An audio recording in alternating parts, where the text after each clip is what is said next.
This is the Babcock-Smith house in Westerly. Westerly traces back to around 1669 when it was the fifth town incorporated in Rhode Island. Much of the town's 300-year history can be traced back to this beautiful house and the families that lived in it. The house traces back to 1732 when Dr. Joshua Babcock, one of the most outstanding men of the 18th century, had it built. The house as it now stands after its 1928 restoration of Orlando R. Smith Jr. under the direction of Norman Isham is of early Georgian design with the large center chimney. It has a salt box roof line and many early Georgian details. The front entrance with the broken pediment and the pediments over the windows, the 9x9 windows that you can see here, are good examples of Georgian design.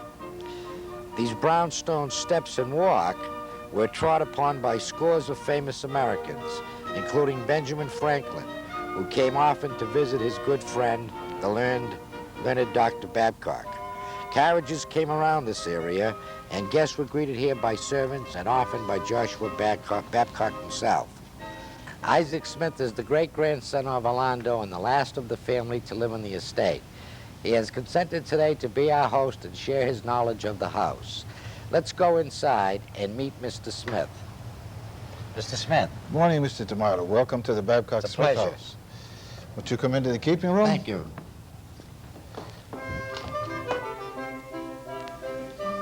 This fireplace really fascinates me. I would imagine the oven in the back is an indication that it was built before the mid-18th century. That's right. Houses built before 1750 quite often had the oven in the back of the fireplace. After that, it was built to one side and had its own flue. This oven does not have its own flue and has to have a fire built in it, and the fire and smoke comes out the side here and up the regular flue of the main chimney. Then later on, as the oven becomes warm, the ashes are taken out by the use of this metal peel and cleaned. Then the floor of the oven is strewn or covered with cornmeal.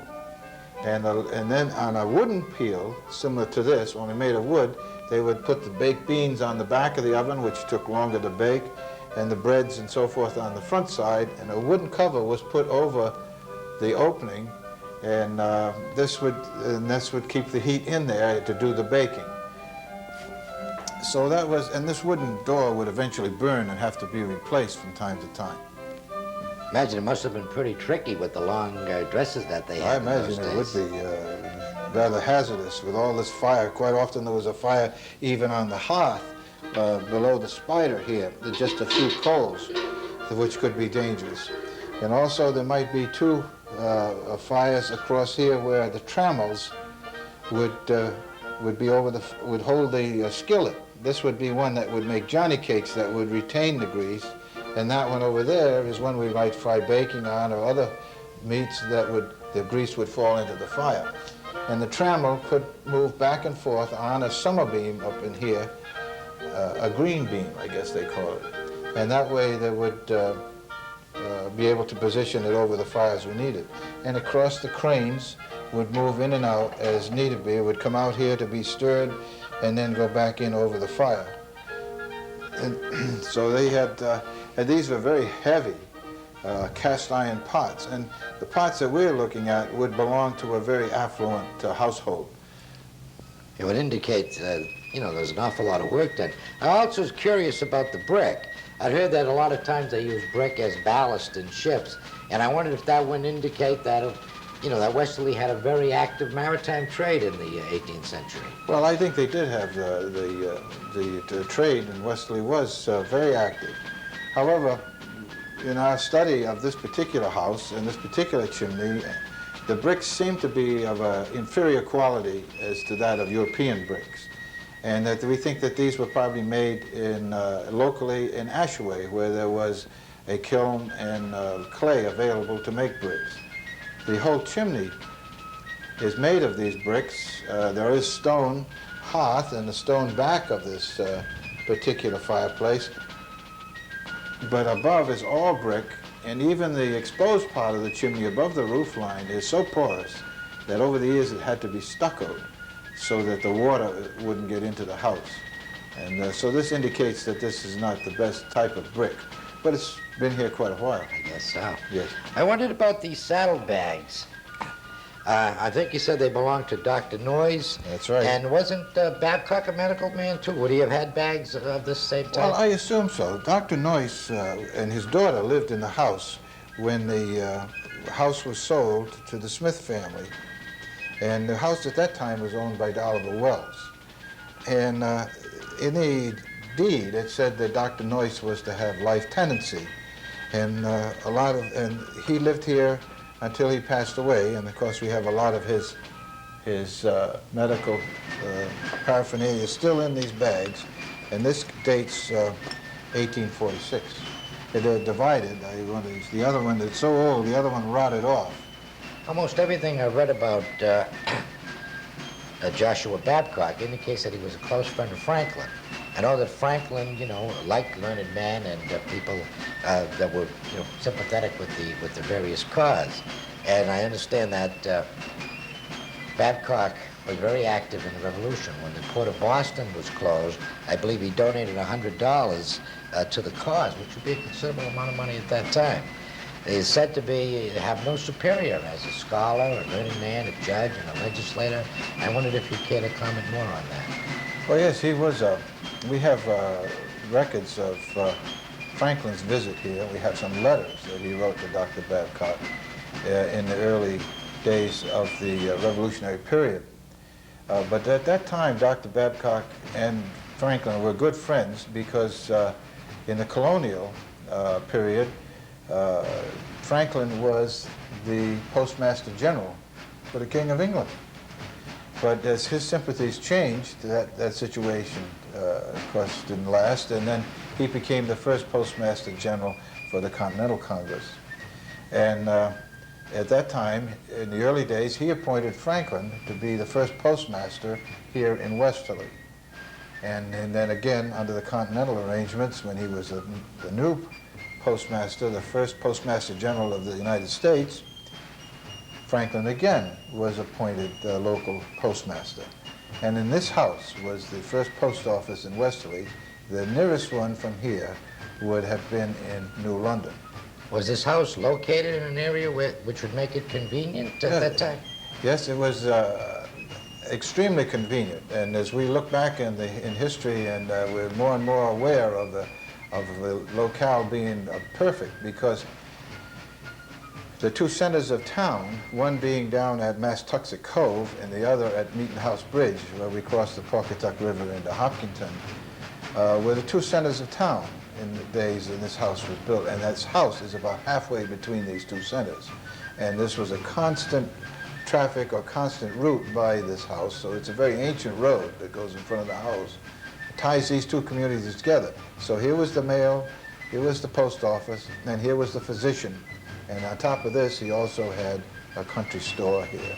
So it was a very perfect location for that kind of enterprise.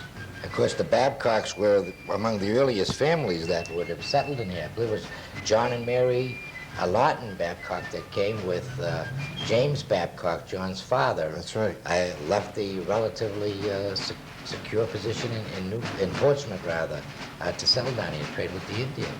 It was right after the Misquamicut Purchase, which was the purchase where a lot of prominent men got together and purchased the land that Westerly and Charleston and Hopkinton now occupy. And at that time, and this had to be occupied within a certain many years or they lost their interest in it. The Babcocks came, as you say, gave up their security of Portsmouth and came up the Pawcatuck River and landed at Massachusetts Cove, which I just mentioned as the center of town. And they settled in that area, the first dwellings, and John and Mary lived there for some years. I understand that they were actually the only English settlers that remained here through the King Philip's War. That's right. That's quite remarkable. Yes, it is. And the King Philip's War, of course, was very difficult in this area, and most everybody left. But John and Mary lived on a high hill just south of Massachusetts Cove, and they stayed there the whole time of the King Philip's War, which spoke well of their relationship with the Indians. And Joshua, Dr. Joshua Babcock, that we've been talking about, who built this house, was the grandson That's right. of John and Mary Lautenberg. Right. I understand there was another very famous Babcock, Colonel Harry Babcock. Did he live in this house as well? Colonel Harry Babcock was the oldest son of Dr. Joshua and Hannah Stanton Babcock, and he was born in this house. And he was a very brilliant person, and he was educated in Yale University, like his father. And he became very much involved as a military man and was in the British Army during the French and Indian Wars and distinguished himself at Ticonderoga under Amherst. So we have a bronze plaque at Tuscumbia that verifies this. So we're at Ticonderoga that verifies this. I understand he also took part in the Revolutionary War, but there seems to be an area there that's not quite clear. Well, that is interesting because he distinguished himself so well as a British officer that he, among others, was granted an ordinance with the Queen. And they went over to England and met the Queen, and afterwards he was assigned to the military college to study artillery and learned the latest science of the artillery of the day, and then returned to this country. And then he became involved and interested in the revolutionary movement and became appointed head of the Rhode Island militia and was stationed in Newport. And in the early days of the revolution, he directed the cannon fire from the beaches of Newport to hold off the HMS Rose. And so he turned the guns on him. He learned all the science and then came over and used it against him. But he was a very flamboyant person, a very brilliant man and a good leader. And so he had a very distinguished service. We are now in the parlor of the Babcock-Smith house.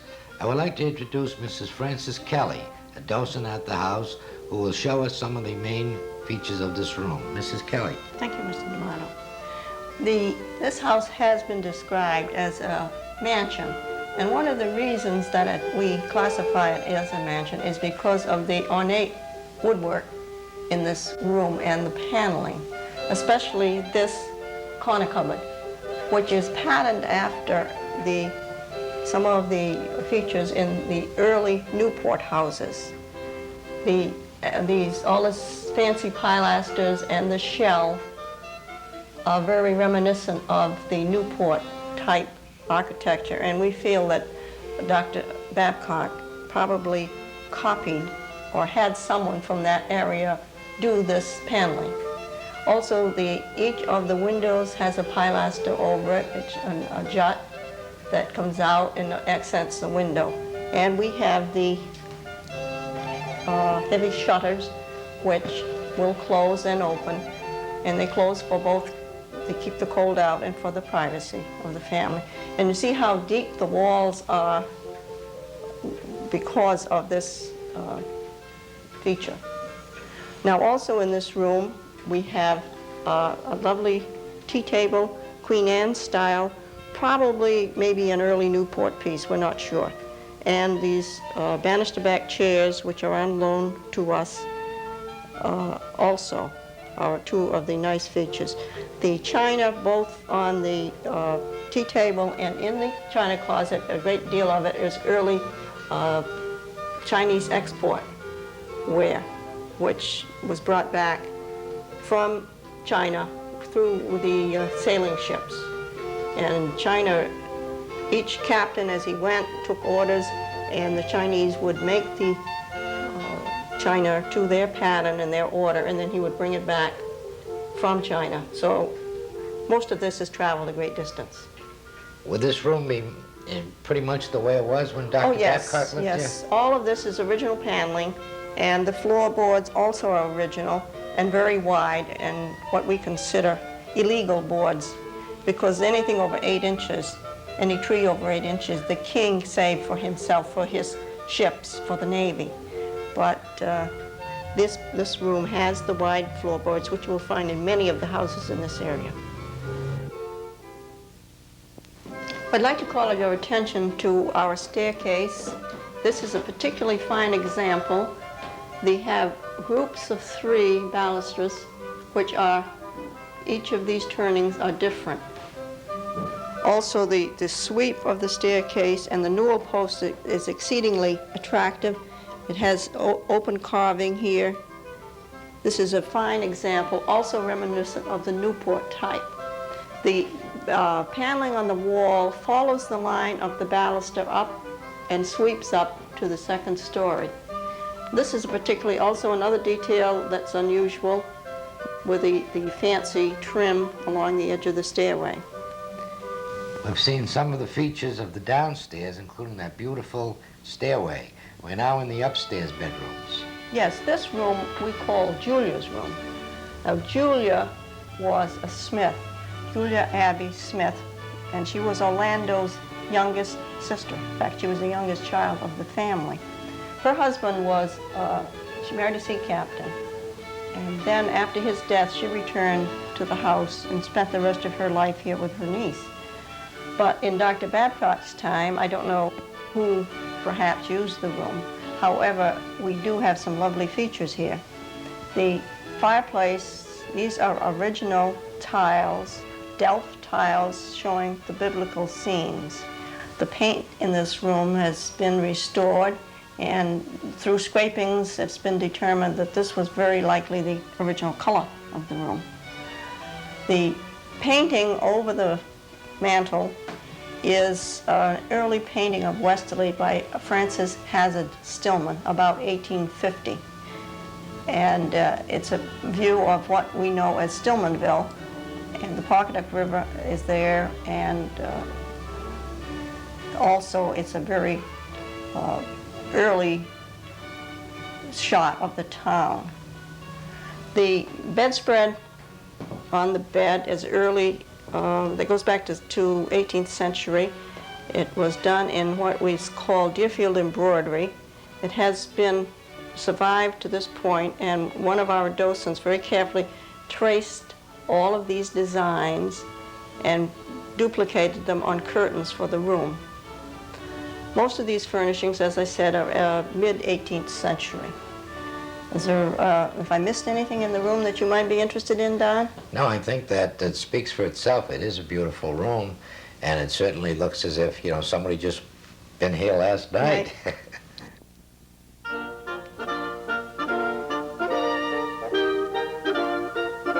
We're now in the master bedroom of the Babcock-Smith house. Yes. This is designated as a master bedroom because the moldings are much more ornate than in the other room, and the paneling also. Over each window, you'll notice there's a cornice that extends out into the room. But behind the bed, you'll find there's a cornice with no window. So originally, we believe there was another window there, and the house was divided into a front section and a back section with no pass-through, no doorway on this level. To come to the back, you came up the back way, and the front, you came up the front way. Then when they opened the doorway, then there was no place for the head of the bed, so they took the window out and put the bed there. Would they be separated like that because there were servants? Yes, the servants used the back portion of the house, and the owners and family lived in the front portion. So that was what we believe, and many of the old houses were done that way, with one big open room in the back for the help. I see. Now let me ask you a question. What is this contraption? Oh, that is to tighten the ropes on the bed. Lift up the mattress.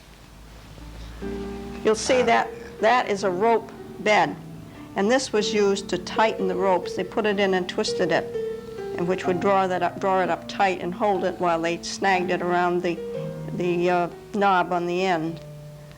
So this, and as you use a rope bed, the rope will stretch, and it becomes, you'd be laying in a hollow. So then they tightened it. This quilt is also very attractive. It's all hand done, and they did not waste anything. Some of these little motifs, if they didn't have enough fabric in one piece, they sewed 2 or 3 pieces together to complete the quilt. This is probably 19th century. Most of the furnishings in the room are mid-1800s, again, with the exception of the ladder-back rocker, which is early 1700s. And we feel that that may have not been a rocker originally, but someone changed it, made a rocker from it.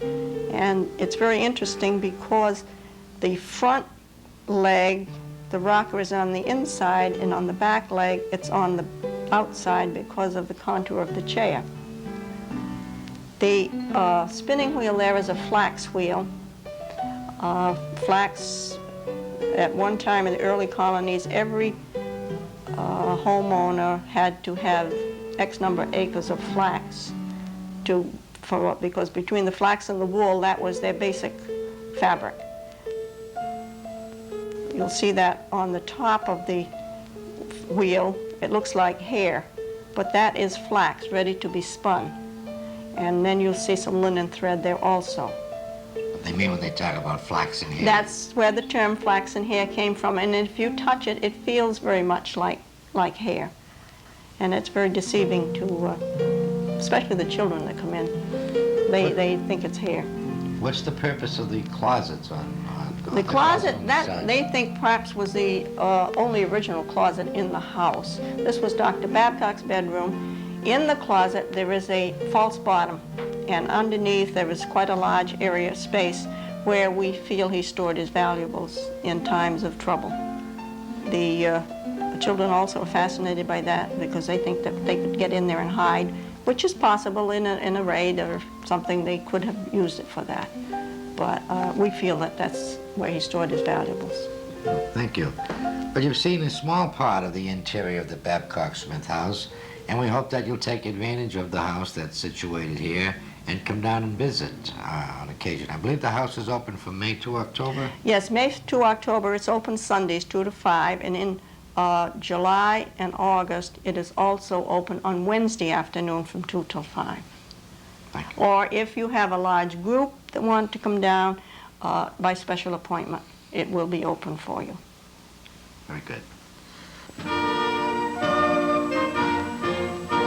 The Babcock-Smith house and property are among the most valuable assets of Westerly and the country. It is not only an excellent representation of an 18th century mansion house, it is a valuable reminder of our heritage. The house dates back to the colonial period. It has witnessed the spirit of the Revolution. It was part of a working farm down through the 19th century. It saw the granite quarries discovered here. It has survived through many difficult periods. It has seen the strikes of the 1920s, the Great Depression. It has witnessed wars. It has also seen the coming of the immigrant, the Scotch, the Irish, the English, the Italians, the Finns. It has seen them all come. Today, it stands as an excellent reminder of our past and what has been.